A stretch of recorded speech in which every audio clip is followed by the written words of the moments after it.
All right. Good evening, guys. Welcome to Feelings with the Geekiary. Tonight's episode is called Another Feeling Star Wars Holiday Special, since we had one last year for Force Awakens. I'm Tara. I'm here along with fellow host Vaughn and Geekiary authors Jamie and Fareed. We're fans. We have a lot of Rogue One feelings, and this is where we're webcasting about them. Oops, that was my bad. I had a link open in the background. So anyway, friendly reminder that this is also a podcast, so please subscribe to us on iTunes so that you don't miss any of our feelings. And if you're listening to this as a podcast, please remember that this is recorded live, so we don't exactly know what's going to happen. So please forgive us any accidental swears or technical difficulties. And you can join the conversation with hashtag Geekiary feelings. Come on, how will we know we're wrong if you don't tell us? And I'm sure a lot of you have feelings about how wrong we are today. Yeah. Also, we'd like to remind all of you that the views expressed on this webcast are those of the host as individuals and do not necessarily represent the Geekiary or the webcast itself as a whole. Additionally, this webcast will be spoiler heavy for Rogue One, A Star Wars Story. So if you haven't seen it, you haven't seen Rogue One, you are watching this at your own risk. All right. So real quick, introductions in case others haven't seen, especially our guests on the Feelings webcast before. I'm Tara. I'm one of the usual regular Feelings hosts. I write for the Geekiary, and I love Star Wars. Vaughn. This feels like, the start of an AA meeting. Like, hi, my name's Vaughn. I've been a Star Wars fanatic since I was 8 years old. I've been sober for 2 days since I last saw the movie? Yeah. I don't even know if sober is the right word. Not sober, clean. I've been Star Wars clean. Yeah. Clean for 2 days. Except I'm wearing a Star Wars t-shirt and talking about Star Wars, so I don't know that I don't think it counts anymore. Damn it, I'm failing. So am I. And also we have Jamie. Hi. I still cry about my Return of the Jedi autographed poster getting stolen by movers. Oh my God. I'm going to cry about that right now. Yeah, it was pretty sad. Oh my gosh, that's the worst. Well, actually, to be fair, the last time I made a really big move, like from one state to another, a box of DVDs and Blu-rays was either didn't make it off the truck or was stolen. And in that box was a copy of the Star Wars DVDs, the original cut. And you could only find that it was $100, and you could only buy it from one place for a short period of time, almost a decade ago, and I haven't been able to find it since. Find a copy of it. Yeah. So that was. I feel you a little bit on that. And also Fareed. Yeah, I also write for the Geekiary, and my family is more of a Star Wars fan than I am, so I was forced to watch Rogue One, but I ended up liking it, so no regrets there. Yeah, it was. We'll get into that in a minute. Yeah. So yeah, don't forget to check out thegeekiary.com for all of our Star Wars coverage. We've got the box office results for Rogue One up there, and I've got the movie review of the film that I wrote. It's pretty spot on. Good review. Days ago. I was pretty proud of it. I was like, this is one of the best things I've heard in a while. I liked it. I thought it was really good. I agreed with most of what you said. So yeah. Which we'll get into in a second. Yeah. But yeah, so it did really well despite like Fareed said in his news article today, despite the haters and the people threatening to boycott it. Rogue One made $155 million domestic and 290 which makes it the second highest opening in December ever, behind Force Awakens from last year. So not bad. Yeah, no, not bad at all. I think that means it did better.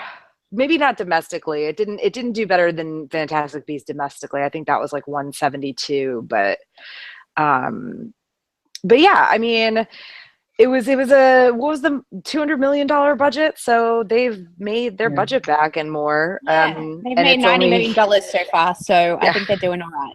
Well, I mean, and I'll be going to see it again, so you know, I'm sure I'm not the only one. So, yeah, I probably will too. I've already seen it twice, so I would have gone to see it a second time, but I haven't had time. Christmas and everything, but next weekend. So yeah, we've talked a little bit about like midnight screenings and stuff, but they don't like over here. That's not really a thing anymore. So you know, the earliest showings usually start around 7, and I went to like a 7:15 showing. But Vaughn, you saw it the night before the rest of us, didn't you? yeah, I saw the midnight screening because we still do those, and they're the first screening, and I like it. They're really fun. You know, I like the staying up late. I went with my mum, who I've been to the last couple with, and she was a Star Wars fan, like when the first movies came out. So you know, it's kind of cool going with her, and it's nice. You know, everyone cheers about stuff, and like you never go to movies where people cheer. And I know that's kind of silly and a bit twee, but I like it. It's nice. I mean, they cheered and clapped in my theater too. One of my friends said she went to see it during the day or something maybe, and she said not a single person like even laughed out loud, and nobody clapped or anything. And I was like, that is so weird. Like, I saw Force Awakens, you know, maybe a week after it came out for the second time last year, and there were still people clapping in the theater. So I don't know. That makes me sad for her that her whole like theater's worth of people didn't seem to love it all that much. But mine was kind of quiet. I mean, there were cheers and there were laughs, so it wasn't completely quiet, but also it was only half full. So that's so weird. It was the only, because I just bought my tickets on Monday, IMAX showing at 7 o'clock that wasn't sold out, because it's like a pain in the ass to get to that theater. There's like no public transit near it. Well, see, I mean, we don't, I don't really have the luxury of public transit down here.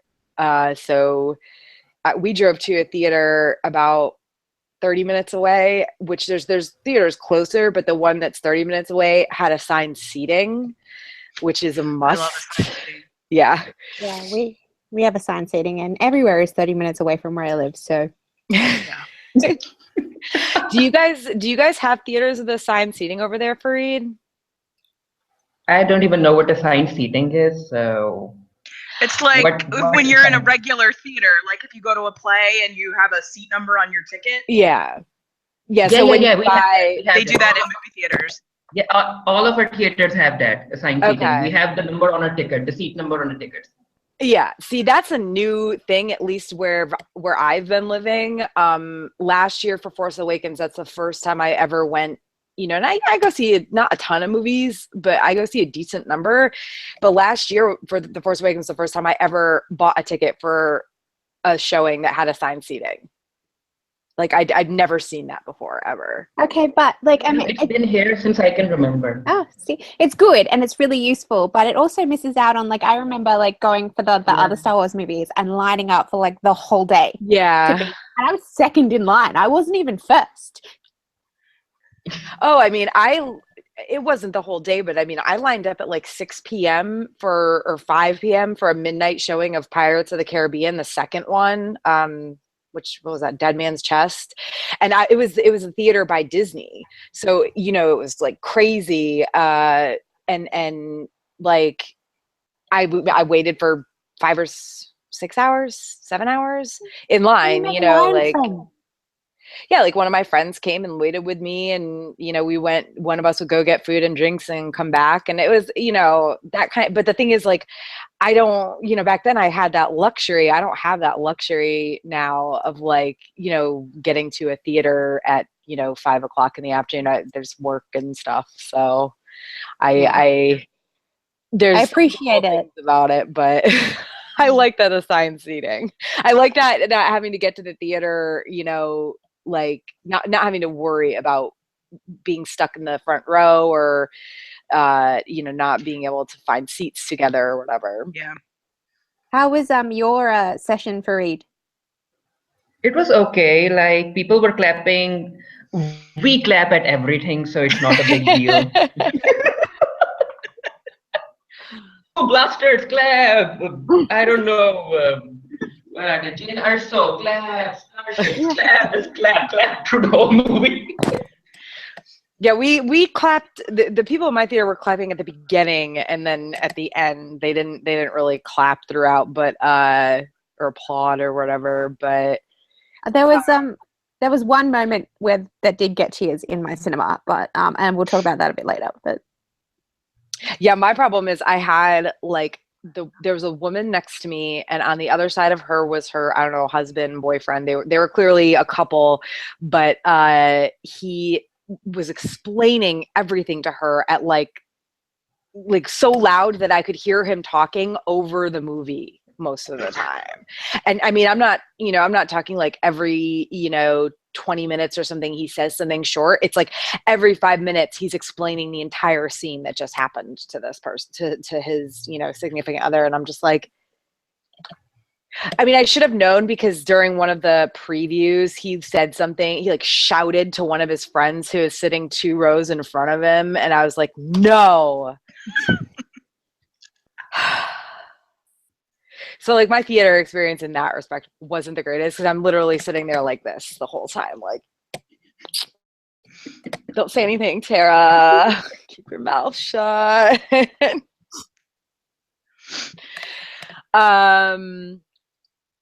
But anyway, yeah, so other than that, Jamie got to go to a half-empty theater, which is nice. Vaughn got to go at midnight as usual. We don't do that over here anymore. Sad face. yeah, and it was like 12 hours before you loses. Yeah, I know, right? Yet another reason why I should be moving to Australia. I mean, we don't get this very often. This is a weird, this is a weird thing that happens here, only like for big movies. Everything else we get like 2 months later. Yeah. I mean, I don't know. I think that would be nice though. Plus, you guys have healthcare and stuff. So. Oh yeah, I'm a big fan of that personally. All right, so we might as well jump into talking about the movie. And I guess like we all seem to have had fun going to see it. But I don't know. I like to get the kind of meh stuff out of the way. So personally, I did not like the characterization. I thought it was really crappy. And I heard that if you read the Rogue One Catalyst book, that's like a prequel to the movie, the characterization in the movie didn't seem so bad. But I didn't know that, or I would have read it. And also, as much as I love, as much as I love to read, I shouldn't have to read a book before I go see a movie in order to like enjoy the characters. Yeah. Yeah. And I did not like Jyn Erso. I thought she was boring and like two-dimensional. I think that she wasn't even a character. Yeah, all the characters were really poorly developed. I think that I mean the big problem was the first act of the movie didn't quite know what to do. It was all exposition, and it was poorly written, and the dialogue was terrible, and they were just kind of spouting exposition at each other like constantly, which is what happens in like heist movies, which is what this essentially is, like a heist/war movie. And the first half of of those movies are always kind of exposition heavy, but then like it comes in there and it just doesn't do a very good job of it. And they use Jyn as this kind of plot device, because they need people to go in certain places, so they use her as a plot device to get her into certain places and to get everyone in certain places. And so her characterization just is weaker than everybody else's, because you don't understand her motivation. Like 1 minute she's like she hates the rebellion, and the next she's like fighting for the rebellion, and you're like, you don't understand like how. You're like, you haven't thought about her at all. I mean, I think the secondary characters were better characterized. I mean, I don't think that any of the characterization was particularly well done. But like, the rest of the team were like, their introductions were better and they were more consistent in their characterization, at least. Yeah, or at least like in the like with Cassian, like there was no background on him. We knew like absolutely nothing about this character, but at least he kind of followed the same. Yeah, he had consistency in his characterization. Yeah. Like he won. Like, I mean, I don't know anything about him, but I understood why he was doing what he was doing. Yeah, yeah. I mean, also, the how do you pronounce his name? Chirrut? I'm gonna Yeah. go with that. Yeah. Did they ever address him by name? Jared. I'm not sure, but his characterization was the same throughout the movie, as he constantly said, "I am one with the Force," or what is It gives me a headache. yeah, it like after about the third time he was was chanting annoying. it over and over. I was like, please stop. Like No, I loved it. Like, I'm using that as my new, like, every time, like, it's my new fuck it. Oh, swear. It's okay. Sorry. Jamie already said ass, so you're fine. I don't think they're on the same level, but that's fine. Anyway, it's my new F asterisk word. And yeah, because I'm like, everyone's like, are you going to do this thing? And I'm like, I'm one with the Force. Forces. And it's like, it's good, I mean, I like the phrase. I just wish he hadn't repeated it quite so much. I liked it. Like, I mean, I thought it was, I mean, yeah, it's all a bit silly, but like, as far as the rest of the movie goes, it's not that big deal, I don't think. So you really liked Cassian, Fawn? I loved Cassian. I'm in love with Cassian. I mean, to be fair, I mean, Diego Luna is just like gorgeous, right? So there's that. But no, he was so cool. He was like roguey, and then like he represented really, really well the kind of the face of the rebellion and the realities of the rebellion, in that like he's incredibly idealistic, obviously deep down, but he's had to like compromise those ideals so often that that he's become like someone that he doesn't quite think, but he also doesn't regret the fact that he's compromised those. I like that, because normally in those characters they get it there and they're like, I regret the fact that I've done all these bad things, and he's like, still by the end he's like, no, I did this because it was, this is the right thing to do. Yeah. And I don't regret the fact that I, compromised myself for this. Yeah, I mean, I guess with him, it was just, I was so frustrated that we knew just nothing about him that I couldn't get beyond that to like really fall in love with the character. I mean, I felt like the only character who really had growth was the Imperial pilot Bodhi. Yeah. Rook. Yeah, he was, I mean, Riz Ahmed, right? But Yeah. no, I thought the secondary characters were like, I mean, I don't think, yeah, like I said, there was no development, but that didn't bother me so much, because it wasn't so much about them as people, this movie. Right. It was about the collective. If like, and Jin wouldn't have bothered me quite so much if her like characterization had been consistent. Yeah. Like, I mean, if I didn't know anything about her, but she consistently had like a goal and and she was working towards it, and she made sense, that I would have been less pissed off than I am about her. Yeah. I mean, and I guess that's maybe why I disliked her so much, is like the jumping back and forth or whatever. But I don't know. I just think that like we need strong female characters, and in some ways she was that, but in a lot of ways she wasn't. I mean, and also she was kind of the same like the same character as in all these other Star Wars movies. She's basically an orphan. She doesn't know that her father is still alive for most of the movie, and then when she does find out he's alive, he dies immediately. So it's just kind of, if they really wanted to tell a new story about an old plot point, they could have made her like They could have just background a little bit cut, different. honestly. They could have cut the connection. But see, the only way that her story makes sense, because I've watched it again and I was going through like, okay, so how can I fix her to make her work? And the only way that she makes any sense is if she's looking for her father for the whole movie. Like the only way her characterization makes any sense is if she is like looking for her father. That is like her goal. Well, and she is until Makes sense. he dies. He dies, yeah. But it doesn't, like, the movie doesn't say that, and it doesn't explain Right. that very well if that is the goal. But the only way that she makes any sense is if like she gets herself caught in that imperial like work camp, maybe to get information about him, and then Yeah, the whole like her getting caught in the Imperial work camp thing was just they kind of explained it away, but yeah, it was the only point to it was so that we could see her get rescued. Yeah. Why did she need to be rescued? Why couldn't they just have Exactly. found her somewhere? Like, why wasn't she just like hanging out somewhere? No clue. Do we know what she did to get in there? No, because we don't know anything.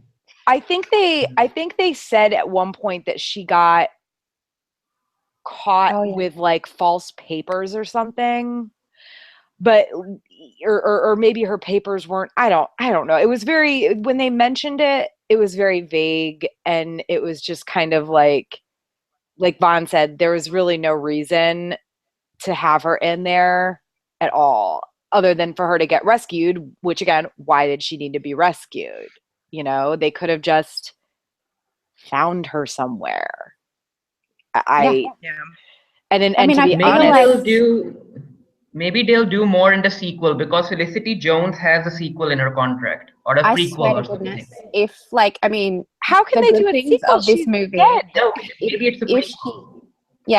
If they make another movie about these characters, it will take away from the fact that that everything that was good about this movie. I mean, I think that they will because they want money, but if they make another movie about these characters, yeah, that would basically take everything that was good from it. I mean, it would have to be a prequel, not a sequel, because they're dead. Yeah.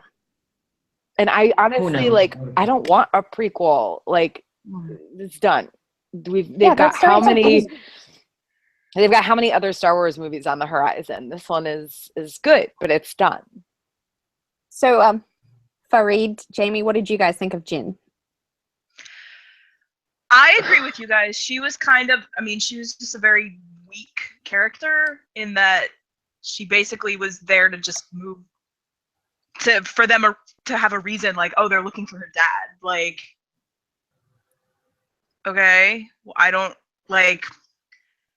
God, I'm not voicing this well. I think you guys did a better job, but yeah. I feel you. Well, yeah. Because her, I'm just re-emphasizing what you guys said, but it's just she switches so often, and just I don't understand. Without knowing why she was in the camp or anything like that, was she looking for her father previously? Did she think he was dead? Like, why didn't she ever try to find Saw again? Like, she just kind of seemed to have given up. And then, but then she's mad that he never came back for her. Like, did she ever go look for him? I mean, who knows? Well, I mean, and speaking of her father, and kind of like we mentioned Bodhi a little bit earlier, like he apparently was close enough with Galen Erso, to defect from the Empire, which is a hugely crazy, dangerous thing to do at that point in time. So why, in all the time that he was with Jin, when they're on these shuttle rides and stuff like that, like how was there never a conversation between the two of them about her father? Because they don't treat Jin like a person in this movie. That's why. Yeah. Plot device, yeah. Well, I think they started having one and then they got interrupted. Yeah. Which doesn't make it better, but yeah, I missed that. That could have been. Also, I mean, the Jin thing is so upsetting. mainly because this movie has so few women in it. Like, Yeah. it's bonkers. Well, yeah, and the lack of women in this movie. Yeah, the few women that are in it, other than Jin, it's like Mon Mothma, who's good, but also kind of gives in really fast regarding the rebellion and whether or not they're going to do anything about the Death Star. And then the other woman who I'm not even sure they named, who's part of the rebellion, who just is constantly like, no, we can't do anything. We're done. We're dead. Blah, blah, blah. Like over Don't and forget over. Jin's mum who gets fridged in the first 5 minutes. Oh yeah, of course. Yeah. I honestly had forgotten about her. I forgot. For like no reason at all. Yeah. Because it totally doesn't add anything to the story. She could have Fareed? already been dead. There was also a pilot, a female pilot, I guess. She was dropping the troops. There was also a female Oh pilot. yeah, that was Oh, one. yeah. That was one. It's just like, I mean, for me, it was like watching it. Like, it didn't, like, I really enjoyed this movie. I really, really did enjoy this. But watching this movie, I was sitting there going, okay, so in all of these scenes, there are like no women in the background. Like, I'm like, okay, so maybe in the Empire, they're super sexist, right? But rebellions can't afford to be that sexist. Like, they would have it like there would be at least 35% women in, like, I mean, statistically in a rebellion force. Maybe they're just cooking food. Who knows? For the rebellion. They're all hidden away. they're all in the kitchen making food for the rebellion. Where they should be. That's exactly where they were in A New Hope and Empire Strikes Back and Return of the Jedi, other than Leia and Mon Mothma. Yeah, it's just like I'm at the point where I'm just like, guys, like, did no one look at these crowd scenes and go, hang on, something's wrong here? I mean, there's 2 women on the Rebellion Council, Vaughn. Come on. That's oh a my lot. gosh, sorry. You're right. There was too many women. I mean, especially considering the drama of all the dude bros that are like, I'm not watching this movie, it's feminist propaganda. And you're like, there's one woman and she's not even that great. Like, Well, but she's the main character. A guy's not the main character, ergo well. I mean, it's not just feminist marketed propaganda. It's like every kind of propaganda. So, oh, right. Well, to be fair, there are a lot supposedly. of people of color in it, which is nice. It Yeah. would be nice if some of those people of color were women. There is one. Come on. One. You're right. Sorry, I forgot. One woman. Like, quota done. That's it. Well, I think the female pilot that Fareed mentioned was Asian. So, but she doesn't say anything and doesn't have a name. Yeah, I don't Wow. remember, honestly. But Or maybe I think there was one in The Force Awakens. Maybe There was one in The Force Awakens, actually, I think you're thinking about. Yeah, that might be what I'm thinking about. We can't have more than one Asian person. Like, woman. Yeah. So other than, I mean, I did like K2SO. I didn't, though, see? At first, I agree. At first, I was kind of like, but he grew on me throughout the movie. Like, at first, I was like, this may be a little bit too much, but I don't know. I think Alan Tudyk did a good job delivering. Honestly, I think I was most upset at his death than anybody else's death. Yeah. Yeah. He got the most dramatic, like, heroic death. Yeah. So it affected me a lot. To be honest, I didn't even like him and I was affected. So, well, I mean, to be fair, I didn't really like Jin and I didn't really like Cassian, but I definitely felt like that little tightness in the back of my throat when they're like facing their death on the beach at Scarif. Like, they, you know, I think, like, I kept thinking that there was a way that a few of these people were going to get off of Scarif, at least. same, yeah. And I mean, I really thought, I didn't think every single one of the people that we'd followed for the whole movie, like Chirrut and Blaze, is that his name? Yeah.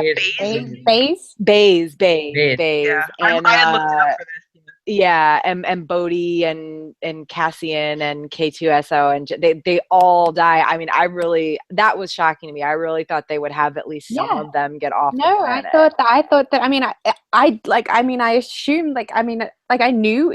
I thought they've got to die for this to work as a story. But at the same time, I did not think that they would have the guts to do it because they never do that in movies. Well, especially every single one of them. You know what I mean? Yeah. Like, I had put something in the document. Do you guys think that was what the reshoots were about? Like, do you think they were changing the ending? Like, maybe they had originally had some people survive, and then they decided, no, we'll kill everybody. I don't know what the reshoots were about, to be honest. I mean, if it was about the second, like the last two acts, then they did well because the last two acts of the movie were great. Like from the moment you get to Jeddah, pretty much through to the end, great movie. Yeah, it's before that. Minus Forrest Whitaker, though, please. Like, I don't even remember his character's name because it annoyed me. He annoyed me so much. Like I didn't saw. Okay, yeah.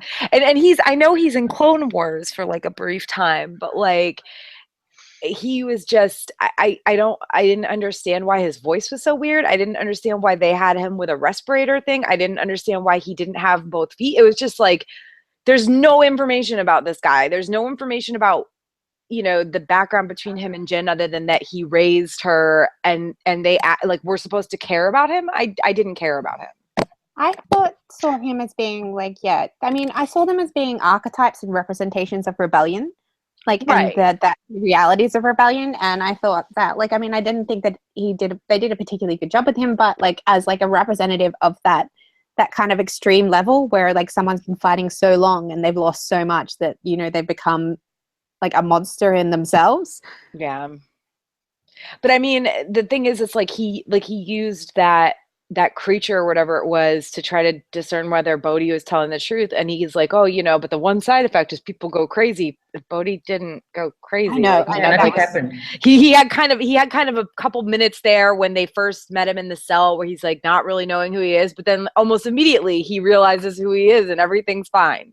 His brain because he needed to for the plot. Exactly. Yeah. I mean, I think that there's a lot missing from like the first half of this movie. I think that there is like so much has been cut. Like it's pretty obvious when you watch it. You're sitting there going, no, there's definitely like 7 cut scenes between these two. Yeah. Yeah. I think they just didn't really think it through. And yeah, the first half is just not great. Well, I wonder if they were counting on a lot of people that have read, like, seen the Clone Wars and like read the expanded universe books and everything like that. I wonder if they were counting on that, or if they're expecting people to do that, and so they feel like they don't need to explain things in the film because they're like, oh, well, people will read the books. It's like I ain't got time for that. No, Show me in the movie. I mean, I've read a ton of those books. I just hadn't read the Catalyst one. Yeah, no, but and I understand that, and I don't think that you need to over-explain, but I think this movie kind of like isn't consistent in that because it over-explains a lot. Like it sits there and has conversations where it tells the audience what's going on, but like it doesn't bother to do that with any of the characters. And it's like, don't tell me all that stuff about the rebellion. I know what's going on. We've all seen Star Wars. True. Tell me about these people. Yeah. Like this is what's supposed to make me like love this movie. I mean, I guess that's me though. Like I need like well-rounded characters to truly enjoy a movie. And that was why there were like things I didn't like about, say, Fantastic Beasts, but I really enjoyed a lot of the characters, which added to my enjoyment of the movie. Like this movie was great, don't get me wrong, as a movie, but it was like legit just a war movie, and the highlights were like I didn't give a crap about the characters for the most part. The highlights were the battles, which were amazing. Yeah. Like Jeddah with the sort of street fighting, very reminiscent of what a lot of what we've known and seen from what's gone on in the Middle East the past like 16 years, 15 years, and then Scarif, the land and air battles going on simultaneously, even though obviously Scarif's a totally different planet than Endor, definitely had that Return of the Jedi feel to it. And I thought those were just really, really well done. I think mean, what really got me about the final one is it really kind of looked like a Vietnam War movie. Yeah. The way that it was shot and the locations that they chose, and like it was definitely, and the two different like wars, like representing like that kind of Middle Eastern like desert warfare on Jeddah, and then this. So yeah, no, I liked, as a war movie it was good. I didn't hate the characters as much, obviously, as much as you did. I don't like to use the word hate. I didn't hate. No. any I of mean, I them. didn't dislike I didn't dislike the characters. I mean, Yeah. Jin really bothered me in her characterization, but like I liked quite a few of the characters, and I thought they were, I mean, I didn't expect too much from them. I wish like the first third of the movie wasn't just people spurting exposition at each other, but what can you do? I want to know. I'm trying to Google it right now. I want to know where Scarif was filmed. Okay, so what about you guys? Fight scenes, thoughts? I really enjoyed them. I mean, again, I saw it in IMAX, so it was like amazing in IMAX. But yeah, no, I think they were really well done. There was and especially, I mean, all of the characters dying things, for me personally, once they killed the droid, I was like, oh crap, all bets are off. Like, everybody's dying in this movie. Because I originally had thought, like, no, one person's gonna make it out. And then as soon as the droid died, I was like, oh damn, like, nobody's getting out of this. So I think that added to it, because you still hoped, but you kind of knew that it was hopeless at least on the land battle. Like, everybody, once the ship blew up with Bodhi in it, I was just like, oh god, no, I don't want to see this anymore. Yeah. Yeah, same here, because I guess the filmmakers were actually depending on the fight scenes. They were focusing on making them great because the characterization was not there. So I guess they were focusing more on the fight scenes, and I really didn't care about Jin or the rest of the characters, but I enjoyed the movie because of the fight scenes and all of the rest of the stuff that was happening. Yeah. I mean, that's like Vaughn said earlier, it was those last two, like the first, definitely the first like 20 or 30 minutes of the movie, I was like, I wasn't feeling it, and things picked up gradually, and then the last, half was just really, really great. But yeah, a lot of that was because they could have what they could have done is just made the movie that. Like, they didn't bother to do the characterization, so they didn't need to, right? This is a war movie about people who, like, they're representatives of the fact that all these people died to get to the point where the Skywalkers could save the day, right? Right. And I mean, they led right into that, literally. I mean, that, like, the last one of the people I went to see it with said they wanted to go back to the theater just to see the last like 5 minutes. That Darth Vader scene was it was awesome. See, that's another thing where I'm like, okay, so I wanted to sit down the filmmakers and go, okay, so you guys get this part, but like it would have been so much cooler if you just like left Darth Vader out until you get to that moment, because because they had that weird scene earlier where he's talking to the director and Darth Vader is like throwing puns around. Yeah. Darth Vader does not speak puns, people. Well, and then I'm like, you know what? Anakin Skywalker does, though. Yeah. But I mean, I guess by that time, this is literally moments like days or whatever before A New Hope 2 to 3 starts. days, I guess. Like, by that time, I feel like Anakin Skywalker is well beyond his pun stage. Yeah. I mean, I didn't like it, but then I'm like, yeah, Anakin, such a drama queen. Like, build your fucking castle at the place where you lost everything. Like, you killed your wife, your best friend, like, chopped off all your limbs. You know what? I'm gonna live here in my own misery.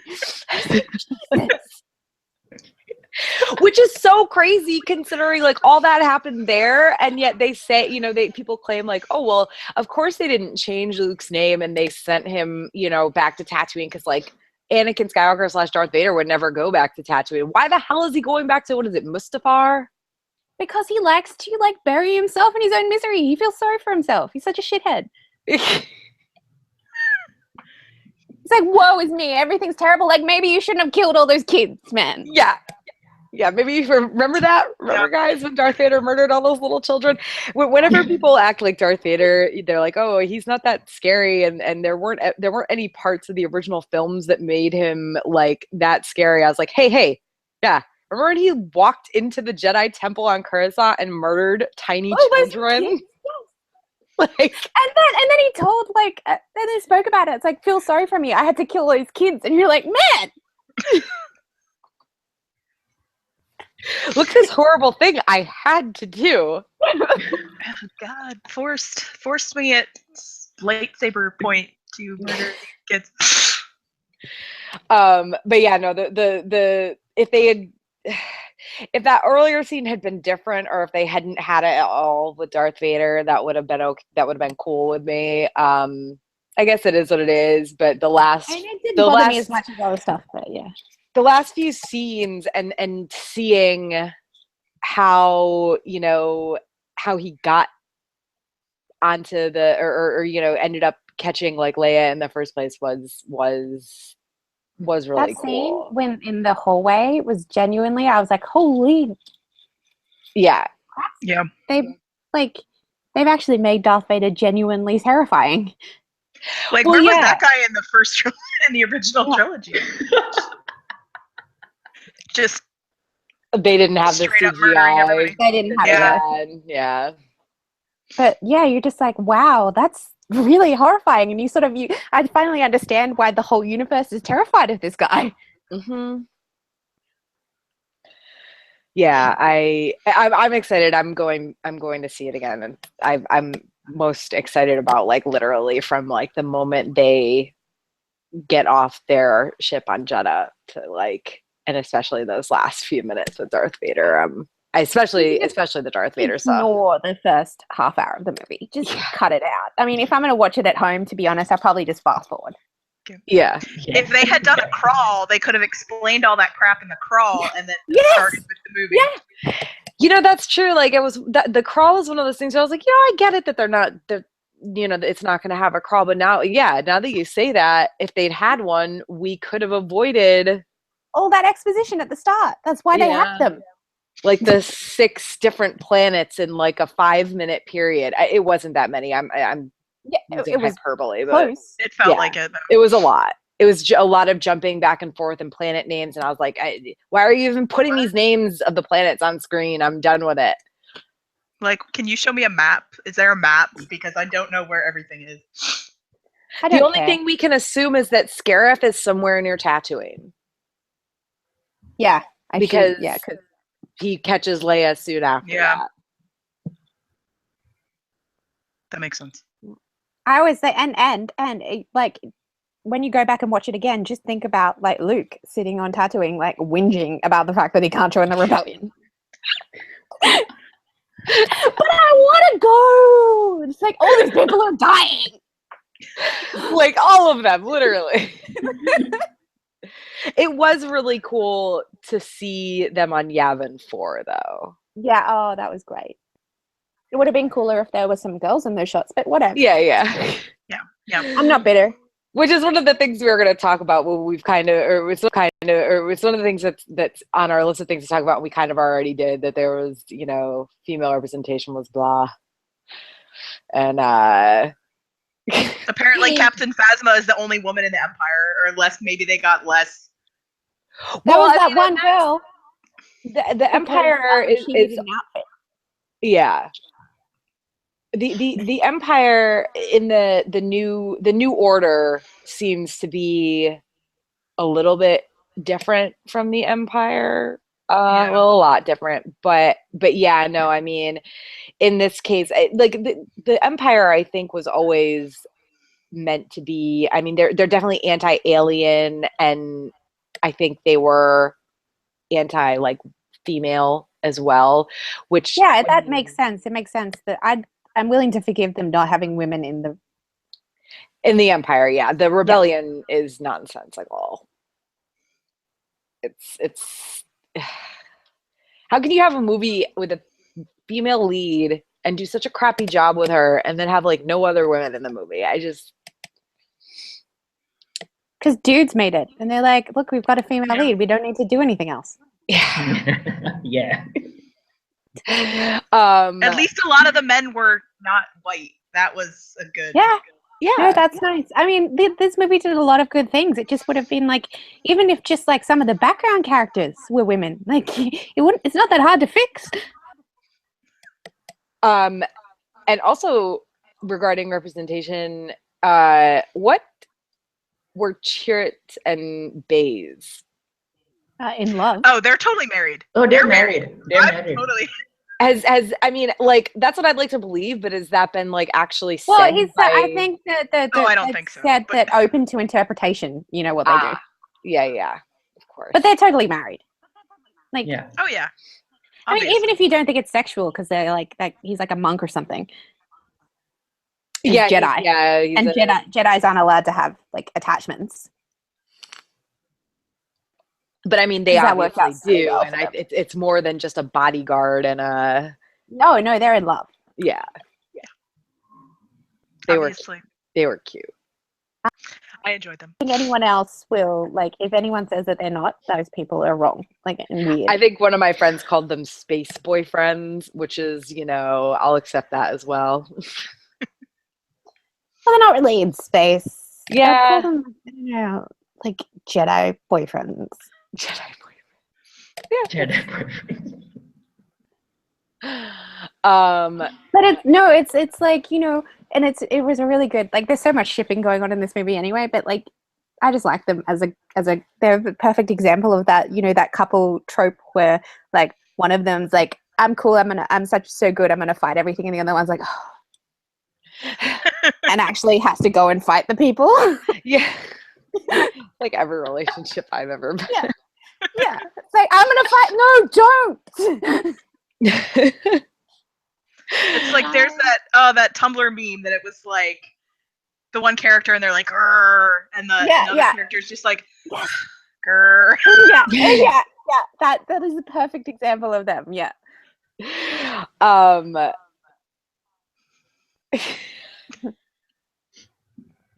just looking at the document, and then like even though we've already talked about it, all I see is, oh my god, Anakin is such a drama queen. Like, did they? Because I walked out of the theater like to go use the restroom right before the first Darth Vader scene, so I missed the first like 30 seconds of it. Did they say he was on Mustafar? I think so. I don't know. It's like it's official. Like I know. I don't know if that one had the planet name. Yeah, like, it didn't. But like everyone, it's come out, and I know it's official. Like that's where it is. I don't know if it said it in the movie. Interesting. You can Google the Easter eggs. Oh yeah, and I did look up the location of Scarif, and it's the Lamu Atoll in the Maldivian Islands, and they use one of the largest islands called, I don't know if it's Gan or Gan, Gan, for Scarif. But the explosions were probably shot at the studios, which whatever. Yeah. There's also Canary Wharf Station was used for one of the Imperial bases in the Canary Wharf Station in London.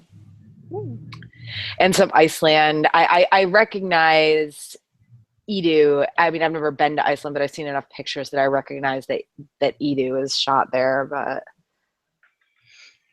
yeah, it was on Mustafar. Go to Iceland. It was okay. Mustafar, and FYI, it's called Bast Castle. In case anybody wanted to know that. What is it called? Bast Castle. BAST. BAST. Yeah. Huh. That's what it Drama queen. Like they had originally, they wanted to put it in The Empire Strikes Back. Yeah. They cut that for whatever. Oops. Interesting. No. Okay. Yeah, because of course he has like a castle on a volcano planet. Like, of course. How extra is that house? I mean, jeez. Well, again, like have you met Anakin? He's like, yeah. The king of extra. Oh, geez. So yeah, we had Chirrut and Baze, and they were great. And Darth Vader slash Anakin Skywalker is a drama queen. The reshoots, that was one of the things I put on Twitter, was like, I would like to know if so. I would love for them to just admit what they reshot, but I don't think we're ever going to get that. But you know, so there's, what are the other, because I mean, I recognize things in the yeah, I recognize things throughout the movie. I'm sure I missed some in terms of like cameos and Easter eggs and stuff. The one that really stood out to me was the random aside that one of the stormtroopers made on Scarif about them retiring the Oh, The yeah. T-15. yeah. And like, of course, I saw Dr. Ivatson. I've never been sure how to pronounce that. And Ponda Baba on Jeddah. But I also kind of wonder how the hell they got off of Jeddah. I think they probably were on their way off. They had to have been, Yeah. because like Yeah. everything explodes very soon after that. Yeah. Yeah, Like- yeah. I assume they were on their way. Though, of course, in this one, they the one guy like stops him from really like starting the fight, which is kind of funny because they both go after the fight with Luke very, very soon after that. But you know, hey, I'm assuming they were drunk for that. Like, Yeah, maybe they Yeah. felt bad because the whole like city got the destroyed. planet blew. And I know that it's like fan service, but I really love that they had that moment of C-3PO and R2D2, because now like I love they've appeared in every single movie, Yeah. and they're the only characters, you know, who have. So Yeah, no, I like that. I thought that was just enough fan service in there to, you know. yeah, and I Well, hope and it makes sense because they were with Bale. They were Right. with, so he was there, so it makes sense that they would be there. Well, yeah, and of course they end up, you know, with Leia and you know, and Bale. I liked the moment where he says he would trust her, as in Leia, with his life when Mon Mothma says like somebody needs to go get Obi-Wan, and you know, that there was someone was saying that it was too much fan service, but I don't really think that was the case. I had so many feels every time Bale was there. I was like, Oh my God. Yeah. He walked out, and I'm like, oh my God, No! still underused, but Because he was was there. one of the great things from the prequels. There were some good things from the prequels. You know, so yeah, they and of course they did some of the, you know, face things where they did like you know, Tarkin, Oh, the obviously, and Leia. Tarkin was as Yeah, well. weird. CGI. Tarkin was weird. They Leia should have was used a better. hologram. Stuff. I hate it. I They should have hate used a hologram of Tarkin. Yeah. Or somebody who looks a lot like him. I've met cosplayers who look just like the guy. Like, you can't tell me they couldn't have Just had a look-alike recast it. contest. Like, just no one's gonna care. Like get someone Yeah. who looks similar, and like, it's not a big deal. I mean, you know, somebody would think it was a big deal, but yeah, I agree. Yeah, somebody would think it's a big deal, but like I don't care about those people. I thought Leia was better, but that was probably because she was only on it for like 10 seconds. Yeah. Yeah. I mean, it was fine. I'm just not a fan of it. I don't think we're at the point where we can do that with it, like, without it looking weird and actually taking you out of the moment. So I think that they should just retire it and leave it for a few years, and when they perfect it, come back. Yeah. Yeah, I mean, that was one of those things where it was like, oh, people are saying it didn't look too bad, but I'm like, oh, they could have just pretty bad. Yeah. I did like the blue milk showing up as well. Wasn't that supposed to be like bantha milk or something though? I don't know. Because it wasn't like, I mean, my time in the Star Wars fandom is a long time ago, so but I'm not up with the trivia anymore. But I swear that was bantha milk, and how they have bantha milk on this like other planet? Yeah, I guess my thing is, was it being bantha milk an extended universe thing though. Oh yeah, maybe. And that's kind of why I like some things like that. I'm kind of, they can have it, whatever.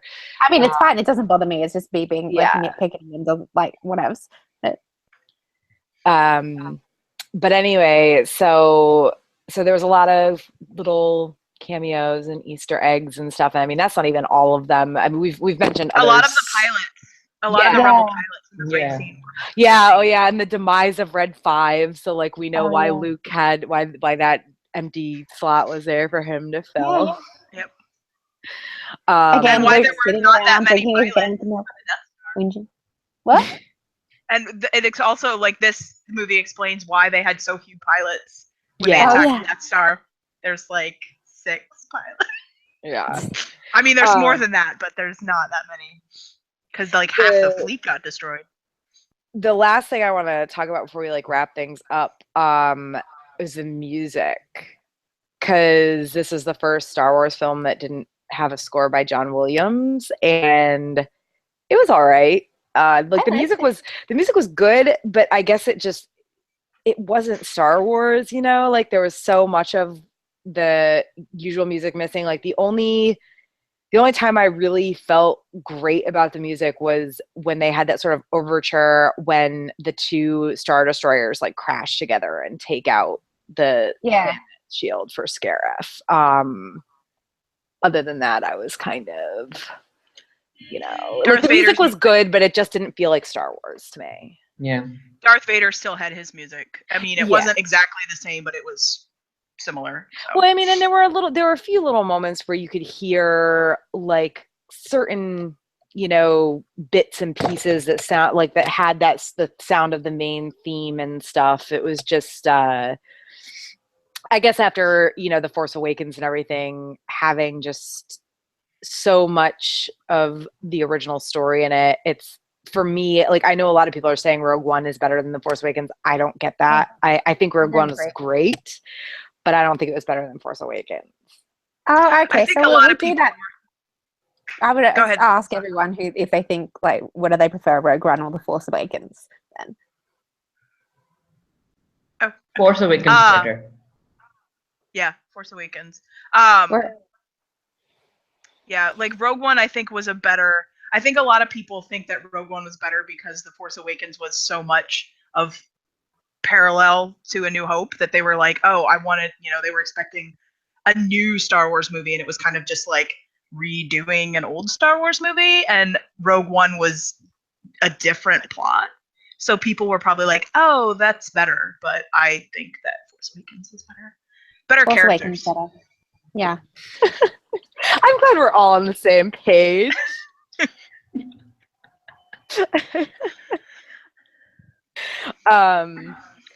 So yeah, like, are any of you guys, Yvonne, I know you said you've already seen it twice. Are you gonna go again? I probably will one more time. I think it is one of those movies that is actually better on second viewing. I see that. I'm actually, I have 2 nieces and a nephew who all love Star Wars. I'm hoping their ages are okay because their Christmas present, I'm taking them on Christmas Eve to go see it. My oldest niece is 10, my nephew's 7, and my youngest niece is like 5.5.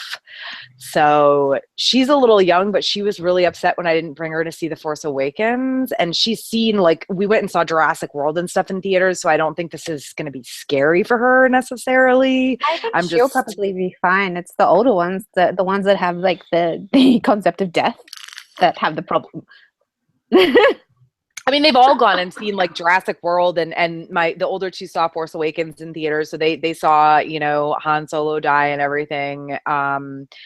So it's like I'm not so much worried about the death part as I am worried about them getting bored, to be honest. But they've seen all the first, the original trilogy and the prequels and Force Awakens, obviously. So hopefully they'll be cool. But that's going to be my second viewing. Nice. Are you, Jamie and Freed, are you guys going to go see it again? I'd like to, for really, really stupid I mean, I want to see the movie again, but I I saw it in IMAX specifically to see the Dunkirk prologue, which they ended up not showing at that theater that I went to because they released the theaters like that day. Oh, But I gotcha. But yeah, so I wanted to see it again in IMAX, but I'm not going to be able to for any cheaper than what it costs, and it's $25 here Oh my to gosh. see something in IMAX. So I'm probably just going to see a regular showing. But Yeah. the theater that's closest to my apartment is like $7. I'm just gonna go there. Yeah, that's I think it's for us it's like $14. Well, shoot, actually I'm going by South Carolina. In South Carolina it's like $14 for a daytime IMAX show and like 17 or 18 for a night showing, aka after 5 p.m. Yeah, ours is afternoon, like daytime. Oh my is gosh. before noon. Yeah. Wow.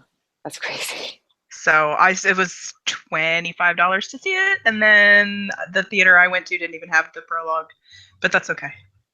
Yeah, we didn't. It's okay. Harry's not in the prologue. Yeah, I know. That was once I found that out, I'm like, that's okay. I don't need to see it now. Well, we usually do a question at the end of these things, but I think that we've already, Free, were you going to go see it again? No, I won't. I'll wait for the DVD so I can like skip through the first half and just watch the fight scene. Good plan, yeah. But yeah, I'm going to read all the fan fiction. Yeah, I'm going to read that Catalyst book. I was hoping I would have time to read it before this weekend, but I haven't bought it yet. Whoops. So. And I'm driving all the way to South Carolina tomorrow, so probably not going to have time. After Christmas. I will get on it after Christmas. Maybe someone will buy me for Christmas. Santa. Yeah. Send me books.